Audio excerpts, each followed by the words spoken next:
tell the audience about how you got started in real estate.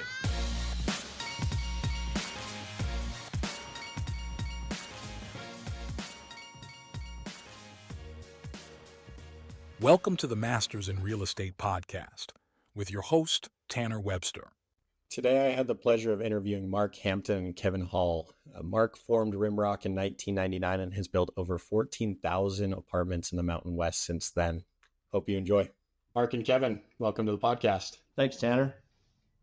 Honored to be here, Tanner. And anytime I can join with Mark Hampton on something, that's a good day.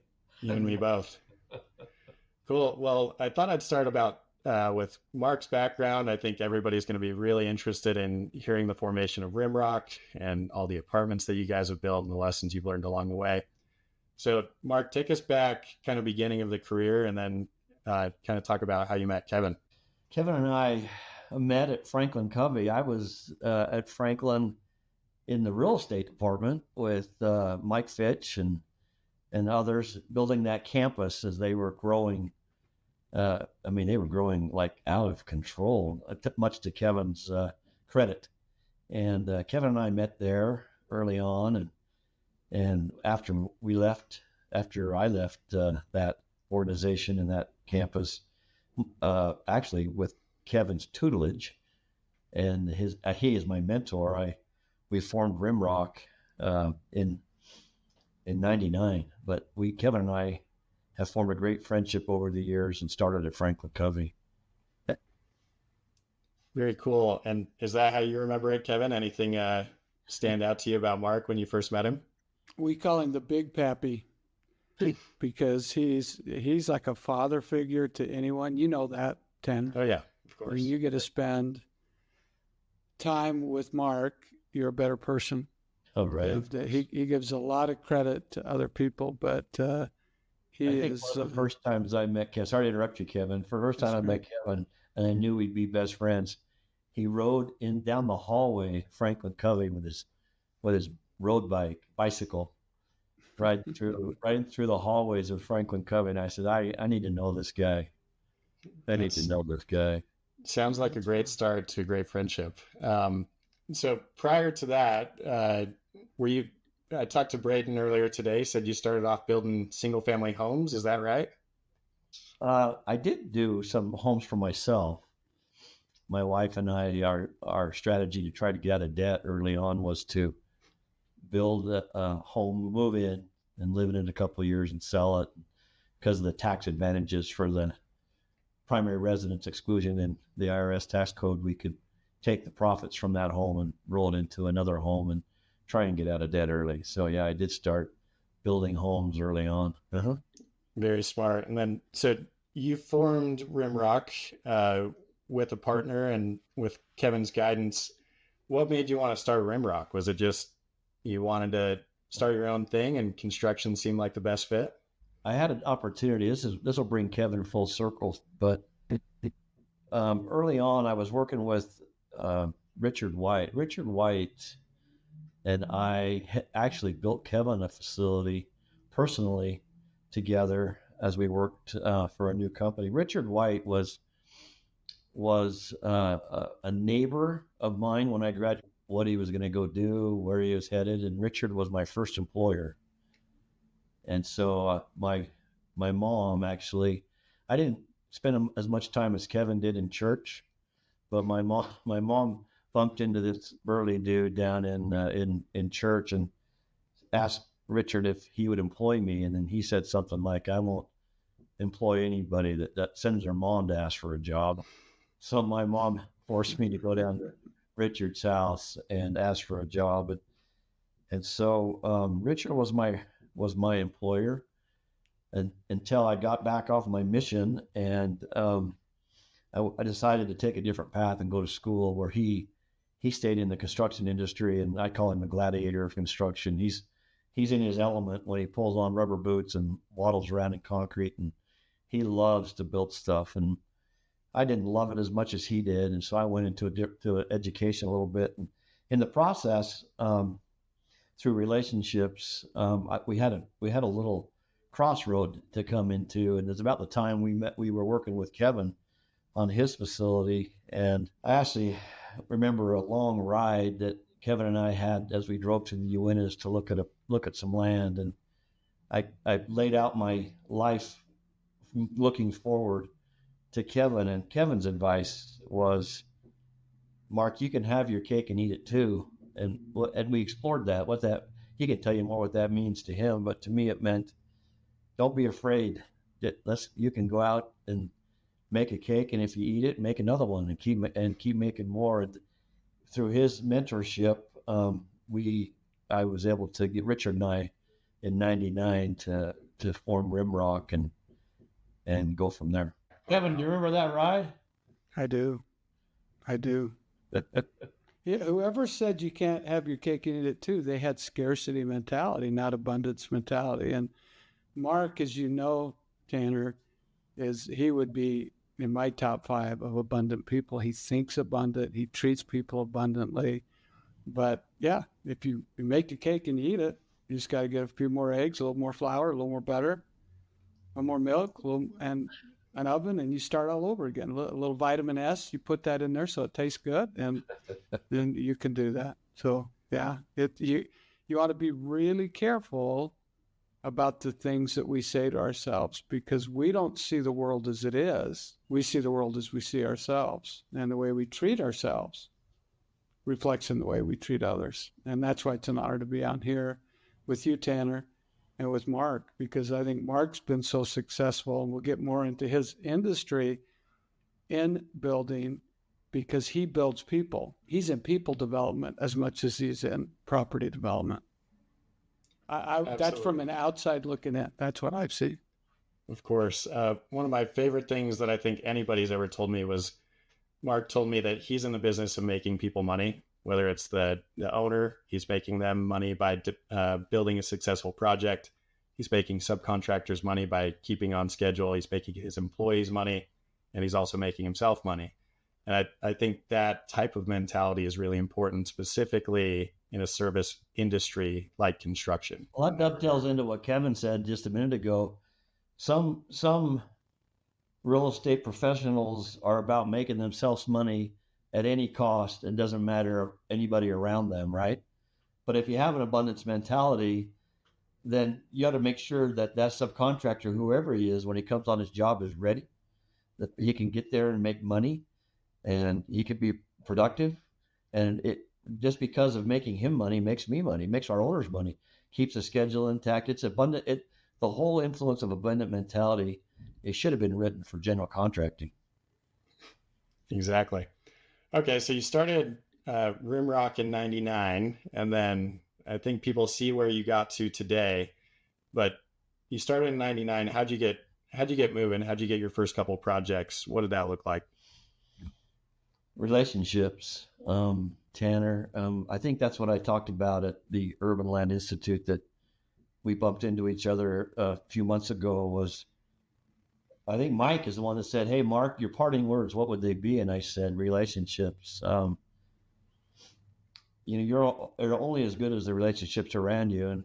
And Kevin can complement this because he taught me, and I think Stephen Covey taught him that, you look at your 5 closest friends, and that'll be your future. You can look to your future for those that are around you. And relationships mean everything. I think not only in this industry, but every industry. If you treat people fairly and you allow them to make a living, and everything works out. I mean, it's relationship based, nothing else. Every business is. Kevin, you consult in industries across the globe. Isn't that the same true for every industry? It's the same in sales, right? People say, well, I want to try sales. And I always say, well, don't try sales. They'll try you. Let's try focusing on what you just said, relationships. And so there's even in the real estate industry, there's a term, I want to get to close, or in the sales industry, I want to get to close. Of course you want to get to close, but do you want a transaction or do you want a relationship? Do you want something that's short term or do you want something that's long term? And do you want something that's lasting or temporary? And the big dogs, that's your favorite term, Mark, the big dogs like you understand that it's relationship driven. Yes, I think sales might be notorious, especially a lot of those quicker sales cycles. A lot of those are much more transactional based than, the long-term relationship. And I think with sales specifically, they keep coming back, whether it's through referrals or through additional sales to the same person. So, Kevin, how did you foster those relationships after the fact when so many other people were transactional? How did you stay more relationship based? My mother taught me when I was just a little boy, 5 or 6 years old. I had hair then. She'd grab my chin, look me in the eye, and say, Kevin, you can achieve anything you want as long as you leave other people better for having met you. So she taught you that you should lift. They rise highest who lift as they go. And think of a professional influencer, a sales professional, someone in the building and contracting business. If they're coming in with Mark's mindset, we're going to do something together. This is just that we too. It's not me. We. That's open. That you look at that W. It's like it's pointed heavenward to get abundance, where the me is closed and that M is downward. One of the keys to abundance is that we is always greater than me. And so you involve others in solving those problems. And you're memorable because you're not there just to get something. It's what can we do together? What can we do? Here's what I want you to do. It's what we can do. And that's Mark 101, 201, 301. And let me translate that, Tanner, for you a little bit. So you can imagine coming with this mindset and this tutelage. Early on in my career, I'm in an OAC meeting with an architect, an owner, and my employer, a contractor. And I was a PE. I was the engineer. And my job, it was like they sat me down and said, "This is your job. I want you to take this set of plans and I want you to find 10 RFIs every day. And out of those 10 RFIs, I want 10 change orders." Now, an RFI is, you know what it is. It's a request for information. So what I'm basically asked to do by my employer was to find mistakes in the plans or gray areas in the plans that would allow the contractor then to say, well, I didn't understand that because the plans weren't clear, thus you owe me a change order. And so my job was to produce 10 RFIs and 5 change orders every day. Now you can imagine those OAC meetings. I've got an architect who hates the contractor. I've got an owner who, because he hates the contractor and the architect, and the confrontational attitude in those, and that was the mindset. And after several months of that, I thought this is not what I'm about. This is not what I'm about. So when we started Rimrock, we said that's not what we do.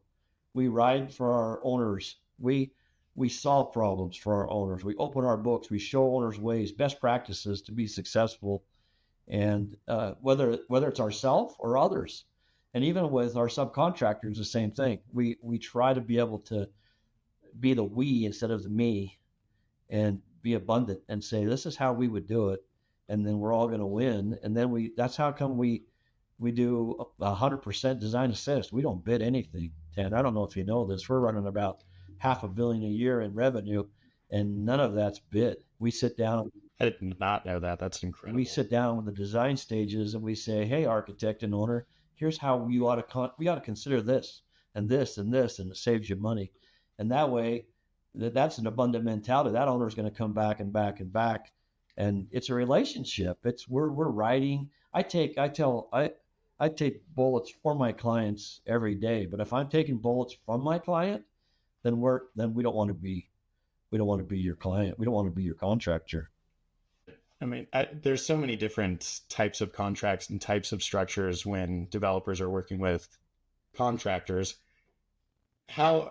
What are some ways that you think that you align your incentives with these developers? Because contractors are paid on a percentage basis, which incentivizes the contractor to have a higher price.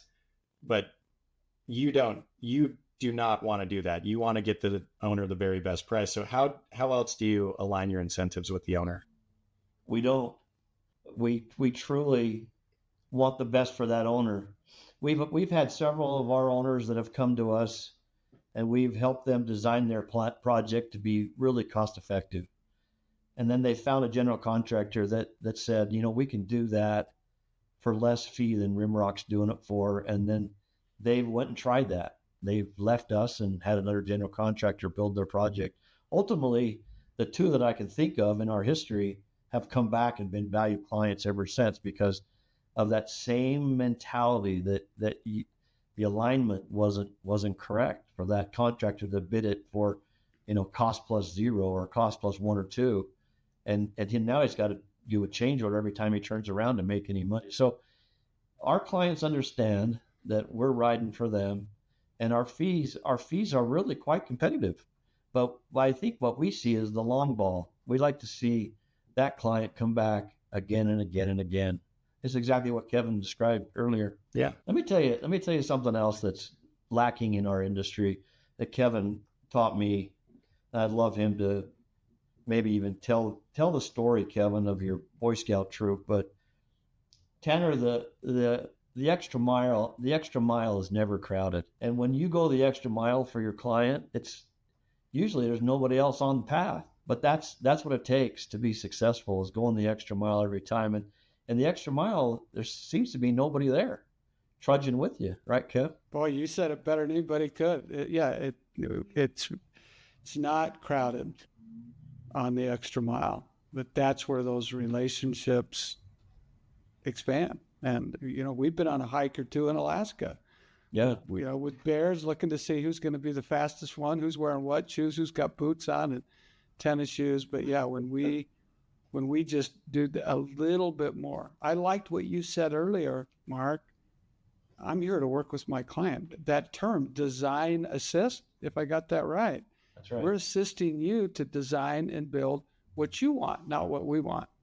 And we'll go the extra mile to make sure that happens. Wow, I'm learning all about why you've built billions and billions of dollars of construction projects. And Tanner, you probably got the numbers, but they're pretty big. It's something, They are big. They'll be in the show notes. Yeah. He's like the silent assassin. You don't really know what he's done because he doesn't talk about it, but just growing it like that. And one thing with Mark, his relationships. Well, now that you have a relationship with him, Tanner, that's going to be a long-term relationship. I hope so. He has those relationships from Richard White, I know Richard's such a good man. He has relationships that go on and on and on. That's everything you need to know. You want to hear a funny story about Richard White, Tanner? Yes, We're going to deviate from this professionalism, but I was the first week on the job. I learned that, number one, when the boss is around, you work harder than when he's not around. I was on the crew. I was on the framing crew. And when Richard showed up on Friday and we didn't have enough framing done, it was apparent that we weren't going home until it got done.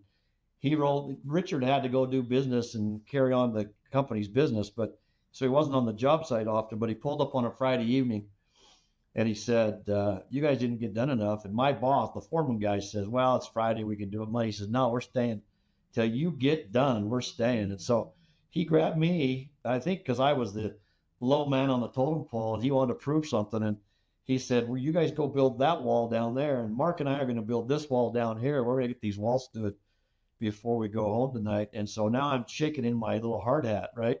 I don't know who this guy is. I know he's a big burly dude, and he could eat my lunch if he wanted to. And I'm unpacking boards and doing whatever he said, and he's up there slamming and cutting and nailing this wall together by himself. And I'm up on the ground packing board. I'm the board packer. And then he calls to me and he says, get up here and I want you to nail this header into this king stud. And I said, okay. So I jumped up on the flat deck, and I don't even have a pouch. I don't even know what a hammer is. And he says, look, you grab that nail gun. I'm gonna pick this wall up, and I'm gonna pick it up so you can get the nail gun over alongside that king stud, and then you're gonna nail through the king stud into he explained it well, great instructions. But the one thing he forgot is I'd never ran a nail gun. So he's standing next to me and he slams his claws into the top plate of that wall, and he picks that wall back. I mean, only like Richard could do it. Picks it up to his waist. And he looks at me and he goes, okay, nail it. So I'm standing next to him within like a foot of him, shoulder to shoulder. I reach over with that nail gun and put it down where I understood it to be, and I pulled the trigger. Well, I didn't know that you had to have it down into the wood far enough. It glanced out of the 2x4 and shot him in the thigh. And I looked over at his Levi's, and I saw that nail poking out, and I looked at him. He looked at me, and he reached down, held the wall with one hand, reached down and pulled the nail out, threw it on the ground, and he gritted his teeth and said, "Shoot it again." And I was so afraid, I just pulled the trigger and shot him right back in the thigh again. So he had 2 holes. We actually wrapped up and went home before those walls were stood after that. But I went off that deck as fast as I could. I thought I was in trouble. That's Richard L. White. That's my brother. And he kept you around after that. That's Well, I impressive. just follow He must be instructions, Tanner. I just charismatic. follow instructions. It's all I know how to do. Yeah, of course. Of course. All right. Switching gears, getting back to, construction businesses. What are some things outside of the relationship, but more from the functional aspect of Rimrock, how you are the most effective general contractor when it comes to building apartments? What are some things that you've done, some systems and processes that you've included at the company? I think we're on the cutting edge of technology. I remember going down to Vegas when we were outgrowing Excel sheets and QuickBooks, for managing our finances and tracking. And we ended up spending more than we thought we could on a general contractor's software. And I think being up to speed on software, on processes and procedures, but that's a given, Tanner. That's probably a given for any industry, being up to date on those kind of things. Sure. And Kevin, what are some of those, maybe not on the technology side, but just implementations that you've learned over the years from your time at Franklin Covey, just some things that the best business people in the world were doing, any commonalities between them? Well, I think Mark has said it. He said, you look at best practices, and Stephen Covey would use a term, go to the top of the learning curve. That's a huge statement. If you want to learn something to become really good at it, that's what's great about what you're doing with this podcast masterclass for people in this industry, Tanner, is you're helping them go.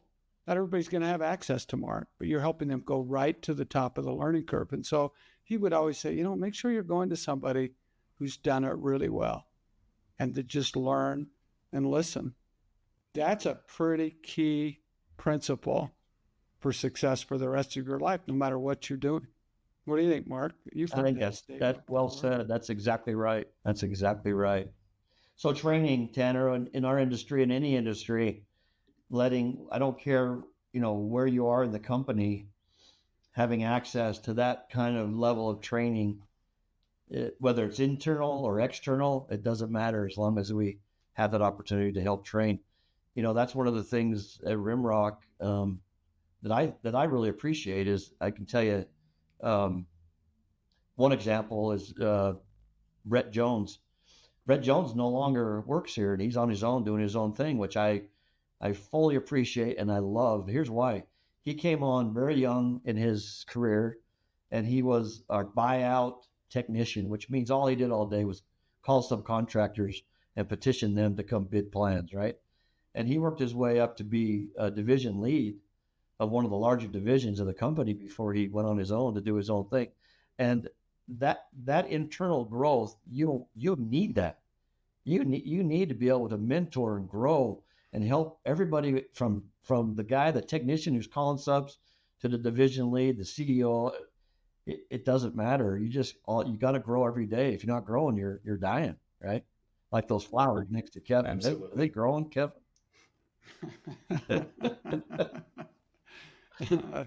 On that note, it seems like every big commercial contractor in the state has some sort of Rimrock alumni. So I think that's a testament to, how good the training and a lot of people, Chad, a lot of people in my industry would be angry. I know when I left, my employer to start Rimrock, there was some anger. There was some anger there. And that's you won't find that. You won't find that here.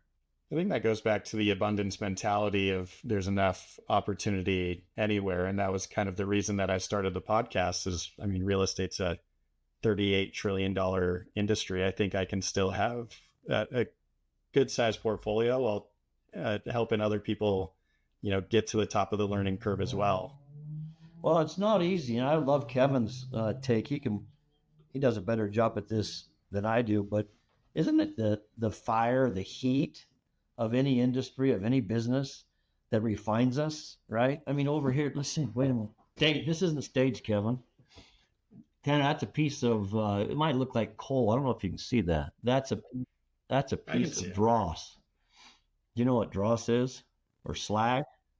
That's the byproduct of the imperfections that come out of steel. When they heat steel and different levels of hardness develops different type of dross that comes out of the manufacturing of steel. And it takes heat and pressure, if you know what that means, when you know what happened in like 800 BC when they found out how to carbonize and harden steel for swords. It took the brass sword, it was like nuclear bombs for weaponry. But it does take pressure. It's not easy. Business isn't easy, but it does take heat, intense heat, and pressure to grow and be strong to get to where you need to go. I butchered that, Kevin. Sorry. No, you didn't butcher it at all. I was thinking of the principle.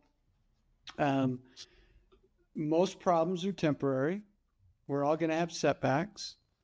A dear friend and mentor of mine, John C. Maxwell, I think says it best. Sometimes you win, sometimes you learn. And so if you come in with that learner's mentality, you say, I don't want to do that again.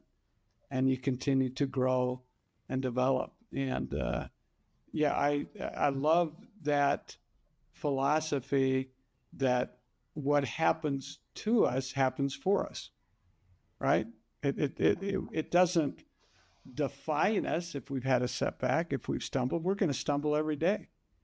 It refines us if we do something different and we learn from it. Sometimes you win, sometimes you learn. I'm sure when you look at Mark, people say, God, was it as easy as it looked? Since 1999, since you shot Richard twice in the thigh, many years before that, it's never, ever. This 2.5 decade journey at Rimrock for Mark, it's never as easy as it looked, and it shouldn't be. No, it's kind of got to be painfully sweet. You gotta. If it's going to really matter, it's got to last. Well, and I think, Tanner, to your credit, I think you understand. I've watched you and your career, the brief 3 years that we've known each other, and I've watched your tenacity, and you understand that it's not easy. People look at you, and I threw you some fame there at that Urban Institute and said that no, you got to be like Tanner if you want to be successful. Well, people look at you and think, what's he doing? It's tough. It's not easy, is it, Tanner, to do what you do? It's not easy, and I don't know how easy I make it look, but I appreciate the. No, but what I see you do, you recognize it's not easy, and you're willing to put in the effort. Kevin just talked about the extra mile, but the 2 or 3 experiences I've had with you, you go the extra mile that it takes, and those are those folks that are going to win. Those are those folks that are going to win. They just know what it takes and true grit to get there. I appreciate that. Speaking of learning and failing, we're coming up or potentially already in a difficult spot in the economy. Going back to 2008, I think that was a very difficult time for a lot of people, and a lot of people learned a lot of lessons. How did you navigate that, and what lessons did you learn from 2007? That's a good question, and I might add that there's a lot of lessons learned, and that was one of those real hot refiner's fires that take the dross out of you and make you better and stronger. One of the lessons that I learned from that, and I remember sitting at Kevin's feet. Kevin came in to Rimrock, and we talked about that. I think it was 2009 when he came into our board and chatted with our board about this very thing. Tanner. One of the things I learned through that experience is never lean into the wind. Don't get over your, I don't know if that's everybody says that, but there's a lot of people that do that. They lean into the wind or they get over their skis a little bit. And one of the things that I learned in that, as far as practical things, is debt can be your advocate and can be your enemy as well. Today, we're facing, I think, one of the bigger crises, bigger than 08, 09, I believe, in our lending crisis we have right now for real estate. Not so much for other businesses that aren't debt dependent like real estate is, but in our industry right now, we're dependent upon debt, and it's gone. It's out of here. And I think we're going to have a correction that's going to probably hurt as much as 08, 09 did. And I saw a lot of my friends and competitors that had debt with their company, on their company, that couldn't service the debt. And they went out of business. And so you got to be careful with some of those things and look forward and have a little bit of vision. Have a little bit of vision to look forward. Kevin, anything you want to add on that? Those difficult times. Our greatest success. So if you come out of that, not if, when you come out of that experience, seeing the light at the end of the tunnel, our greatest success most often comes after our greatest heartache, failure, or setback. And again, every failure or setback is just temporary. Most problems are temporary. And so, I mean, look at Mark. If he's starting in 1999, within a decade, 8 years, he's staring right at one of the toughest situations, and he's a lot stronger now, business-wise, tries and buy-wise. He's stronger all the way around because of what we go through. Well, Tanner, and there's a little bit of philosophy. I'd love Kevin to add to this if I don't do it correctly, but your past, those things that you learn in the past, can either be a guidepost or a hitching post. Mm-hmm. Kevin talks about this in his book, and sometimes I see folks that let their past bind them, like a horse. Like I have a lease on a ranch down in southern Utah. You can take my horse Lexi, you can get on her with me, and we'll take a little horse ride on that ranch, and we'll go up on a bluff, and it overlooks the beginnings of the Grand Canyon. And I can take you to literally a 6.5 foot tall pile of rocks that's man-made. And if you look through a little hole in that rock, you can see out across the horizon and see another pile of rocks. And that's the markings of the Spanish Trail. And so your past you can look past and through those hardships and see the next horizon and how you get there. Or you can take that same horse and, tie it up to a post, and that horse ain't going anywhere. So your hindsight can be a hitching post or a guidepost for your future. And hopefully what you're asking in this question is hopefully you let those past experiences and that heat from the tempering of the heat and the dross actually be a guidepost to learn how to go forward, right? Absolutely. And so knowing what you know now, what would you be doing to prepare yourself for, this upcoming recession? That's a good question. I think that in real estate, I think the next opportunity is going to be there are going to be some distressed assets that are going to be available. So if you have some opportunity with some capital, a lot of folks that I've talked to on the capital side are waiting for some distressed assets. I don't know that that's going to hit Utah as bad as it is going to hit some of the rest of the nation. But what's going to be the opportunity I see is nobody right now. I'd love to hear what Tom says, but I don't know of anybody that can pull a loan today and get any reasonable terms. For instance, I got a quote on a project the other day, and the amount of loan to cost that I was able to achieve was almost 48%. That means I'm bringing 52% cash equity to a deal. Well, to get a return on that, it's impossible, especially in like apartments. So projects that used to pencil 6-12 months ago are not going to pencil for the foreseeable future.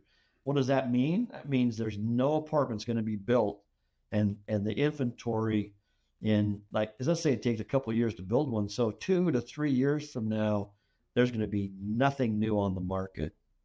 So if you own an apartment, you're going to be okay. If you can figure out a way to get some project up in strategic locations, I wouldn't go downtown Salt Lake today and build a project down there, because the inventory that's being built is thousands that they're going to have to fill. But if you have the right location and you can get a loan, capitalize a loan, I think those are going to be home runs in the long term, in my opinion. I don't know if that makes sense, but No, I think that makes a lot of sense. And Kevin, outside of real estate, I mean, no business or no industry is completely resistant to recession. So from people that you have been talking to, what are you and what are your friends doing to prepare for this? Well, I'm listening to Mark, and I'm learning every time he talks. I listen, I learn. I want my notebook out, but I'm keeping my hands free. A client of mine that I've done training for is Warren Buffett at Berkshire Hathaway. And one thing, and he is, the Wizard of Omaha, right? The Oracle from Omaha. He says the best investment you'll ever make, and Mark started this with that, is an investment in yourself. So he said, if you invest in yourself, and I've trained at one of the 80 plus companies that Warren owns in Pennsylvania, United States Liability Insurance. And the owner there is named Tom as well. And Tom said that what Warren does every day, he studies companies, he studies value, he studies investments, and he studies how he can make himself more valuable. So when somebody asks for his advice, he's bringing value. So there's that self-investment so you can manage your investments as well. Yes. I mean, Warren Buffett is probably the person I look up to the most when it comes to investing. I think he is probably the best of all time at that. Kevin, I wanted to talk to you about running a sales team. That was most of your experience with Franklin Covey. Is that correct? When it comes to the sales department, what, outside of just, the mentality of sales, what were you teaching these people? You mentioned earlier, valuing relationships. What were some other things that you were teaching these sales companies? Really just to pump the brakes a little bit, because the easiest people to sell are who? Who are the easiest people? Salesmen. Because, we're excited, we're maybe, just want to move, get going, but it's just pump those brakes a little bit and get to know people and find out about them. And the Stephen Coveyism, of all the 7 habits of highly effective people, the longest one, because he had some short ones, right? Abundance mentality, had think win-win, sharpen the saw, just 2-3 word statements. But the one that people remember the most, and maybe you know it, Tanner, maybe you know it, Mark, but it's seek first to understand before seeking to be understood. And that in a sales, if you even just take that term out, I'm not really trying to sell you anything. I'm trying to bring something that we can do together that's going to be mutually beneficial. And when you can get sales professionals, because that's when you become a professional, now it's mutually beneficial. Mark can't think of a bad developer. He can't think of, that's why he can do, a partnership, and doesn't have to bid things because they trust him. He trusts them. Now you've got something different versus I'm just going to come in, and when you turn your head, if you're having a stroke, I'm going to grab your pen and have you sign the contract because I got to win today. That's a think win-win. That's not thinking win-win. And so it's coming with something that has value and really caring about what they have. I started selling early on, and I remember someone that was with me, and it wasn't really a summer sales experience, but it was this pretty intense sales experience. And the person said, well, I could sell snow to an Eskimo. And I thought, why would you want to sell snow to an Eskimo? They already have snow. And he was going to be the top dog in the company and sell more than anybody ever sold. He was gone in like 48 hours because Eskimos don't want snow. So you really got to find out what people want and focus more on benefits than features. Mark, when he describes a project, I'm sure he knows every feature. When you're with a car salesman and they're talking about the features, that's great. Well, I remember back in the day, it was a big deal, Tanner, when I was your age, you could actually push on your key fob. I don't know if we had key fobs, but on the key, and it would open the trunk. So you could say, hey, the feature on this car is that you push that and it opens the trunk. Well, that's just a feature. It's what's in, remember that WIFM, the station WIFM, what's in it for me? So you see a young mother, she's got that beautiful little muffin head 2-year-old Stacy in her arm. And you say, boy, when you come out with groceries and you have your little baby, you don't need to put your baby down. You can just push this. It's gonna pop up. You can put the groceries in, the baby's safe. That's a benefit. And average salespeople, they can do feature, feature, feature. They can tell you what square footage is on an apartment building. They can tell you what's in it, what's there. But what's the benefit for you? And to find the benefit, you got to really care. It can't be superficial. It can't be, because you know, Tanner, and so do you, Mark, when somebody's coming and they're trying to get into your back pocket, you can feel it. Well, It doesn't feel very good. It can't be fake. It can't be generic either. It's real. Yeah. That's his secret sauce, Tanner. You know that, and I know that. Mark's real, genuine, and authentic. And if he's your friend, he'll be one of the best friends you'll ever have. If he's in your 5, Jim Rohn said it, we're the average of the 5 people we spend the most time with. And Mark said it earlier, show me your friends, they'll show you your future. So great sales professionals surround themselves with great people. But, I mean, back in the day, Tanner, there was a guy, Joe Girard, and God rest his soul, I don't think he could still be alive. He was supposed to be the greatest car salesman on the planet. He would sell multiple cars every day. And I started out going to school selling cars at Washburn, Datsun, and Orem and Provo area. It became Washburn, Nissan, and Jerry Washburn was awesome, who had that place. And I'd be listening to Dennis Waitley's Psychology of Winning, and people say, oh, that's your, and they would say derogatory things about other people. Because Joe, in his book, you know what he would do? And this is the bad example. He would lie to people so they would trust him. Mm-hmm. Now think of that and what we think of the car salesman mentality, because there are people that sell cars.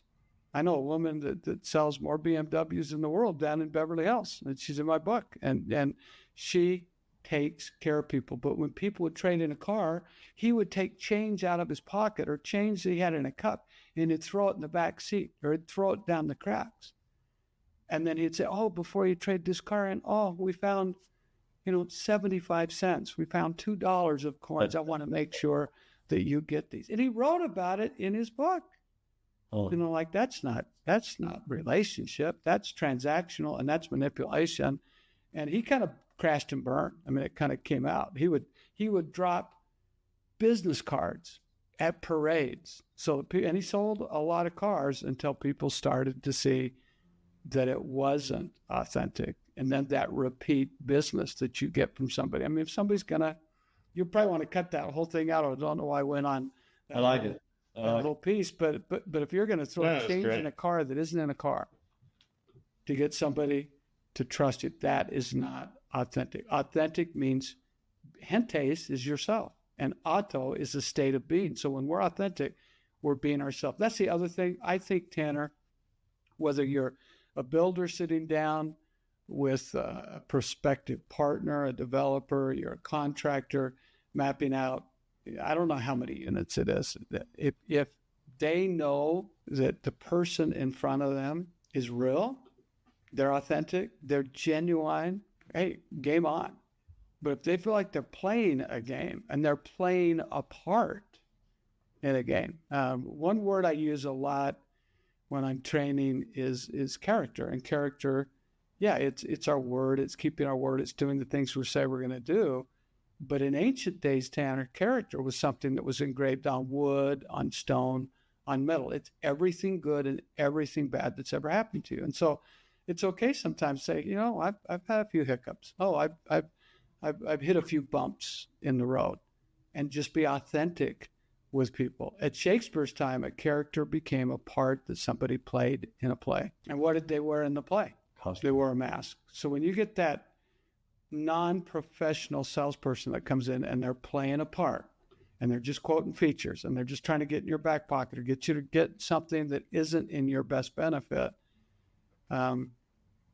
it's game over, not game on. Great. And then going back again to some construction stuff, we talked about, having good character, and I imagine that has a lot to do with those difficult conversations with these owners. I think one of the questions that I got a lot of when I told people I was interviewing you, change orders, how to, nobody wants them because nobody benefits from a change order. How do you have those difficult conversations with owners, and how can you? We talked about that earlier, Tanner, and it's all on what you're doing and how you're doing it. Is there going to be problems on a project that nobody foresaw? Yeah, guaranteed. There's not a project that's been built that doesn't have a problem that we find throughout the process. So the being a resource for our clients is what we want to be, and not just being the guy that notifies him of the problem, right? So what that means is what we try to train our guys is when you find a problem in the plans or something that was an error, let's say the soils come back and there's problems with the soils or whatever, before we go back to the owner, and Kevin's going to build a new home, before I go to Kevin and say, well, Kevin, guess what? Your soils are bad, and good luck at finding a problem. When you get your engineer to figure out how to fix it, let me know and I'll give you a price for it. That's not a win-win type of attitude, right? So what I want to do is right for the brand is I want to go out, meet with the engineer, find out what the problem really is and what my options are, price out those options, understand the best option for my client so that I can be a resource, not just dump it on him. So yeah, there's going to be change orders. I mean, if a contractor comes to you and says, I never have a change order on a project, well, he's lying, or else he's just hiding them, pouring anyway, and on top of bad soil. So you're going to have a problem. It's how you become a resource for our client and to help him solve the problem, right? That's how we do it. I think that's great advice. I think it's a lot more about character than the actual change order itself. Great. Kind of on that note, what can someone do on the developer side when working with a third-party contractor? What can they do to, set up the project for the most success? Is it, having someone who speaks construction on the team, or what have you seen done that, really makes a project significantly better from the ownership perspective? Obviously, seasoned developers, have been around the block, understand the process. If your question is, what can a developer do to make sure his project is as seamless as possible? Well, obviously the canned answer would be, hey, look, I found 75 cents in your back of your car when you turn. No, come use Rimrock because we'll solve your problems. Yeah. No, I think you got to align yourself with a contractor who's full of integrity, that is open book, is honest, and writes for the brand. If you find a contractor like that's what you stay with. Great. Question for both of you. Let's say you're 25 years old today. What path are you taking? What moves would you be trying to make, and what would you do if you were 25 again? Wow, Kevin, what would you do if you're 25 again? I'd find you sooner than later. Because I know you, I would be more intentional with the people that I surround myself with. That's exactly right. Get-go. Show me your friends. Mark said it. I show your future. Like attracts like. Go to the top of the learning curve. Find people that have done what you want to do and ask them to mentor you. That's what I'd do. I would too. And I think that's what Mike alluded to at that little on-site visit we had, a few months ago. Was he said, "What's your parting words?" And I said, "Relationships." If I was younger, and I think I started at a fairly young age with this, but I would love to learn from those that have been there before. So you're doing it, Tanner. You're doing exactly what I wish I would have done at your age is learn from those professionals and that are successful and that are successful for the right reasons.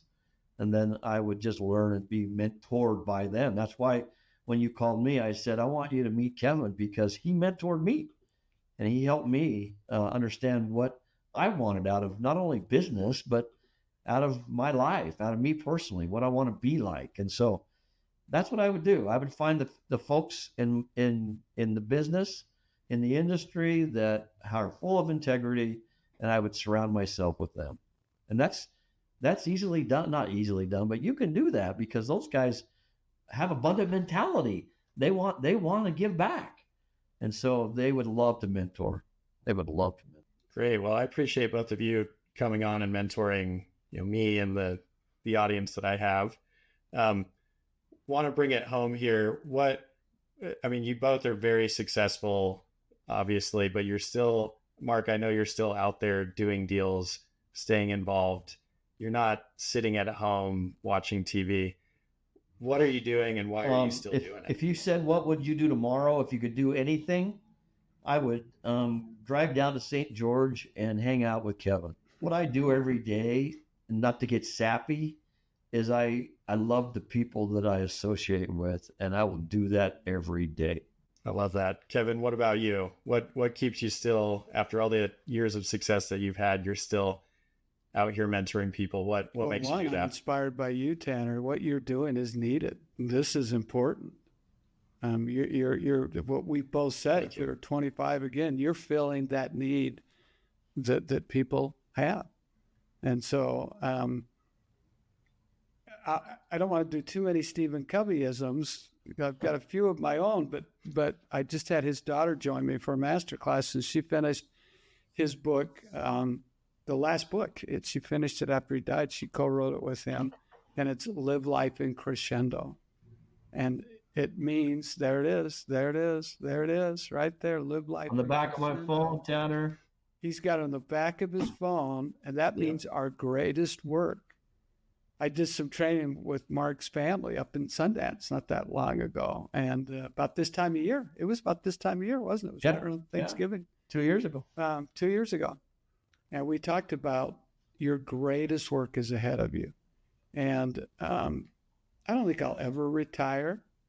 I might be 105 giving a speech, and I have to pay people to show up. And they'll say, man, that was a killer speech. I have a heart attack while I'm speaking. I'll die happy when I do that. But when you focus on contribution and not on success, because we've succeeded. You can contribute till your last breath.